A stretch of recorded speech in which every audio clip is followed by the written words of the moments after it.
അതുപോലെ ഒരു അമ്മയെ തനിക്ക് കിട്ടില്ല. ആ മനസ്സ് മുഴുവൻ സ്നേഹമാണ്, മക്കളോടുള്ള സ്നേഹം. സോ എന്തുതരം സ്നേഹമാണ് നിറഞ്ഞിരിക്കുന്നത്? സ്വന്തം മരുമകൾ വേറെ ഭക്ഷണം വേണമെന്ന് പറയുമ്പോൾ ഇങ്ങനെ റിയാക്ട് ചെയ്യുക. ഓണത് നേരത്തെ പറഞ്ഞിരുന്നെങ്കിൽ അതും കൂടി കരുതി തന്നെ. മരുമകൻ ഭക്ഷണം വേറെ വേണമെന്ന് പറയുമ്പോൾ രാവിലെ ഇഡ്ഡലി ഇഷ്ടമല്ല, ലോകാവസാനം എത്തി എന്ന പോലെ റിയാക്ട് ചെയ്യുക.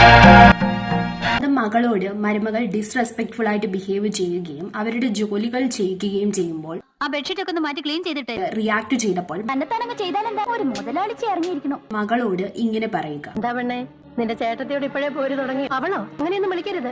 ചേട്ടത്തമ്മയ്ക്ക് അമ്മയുടെ സ്ഥാന.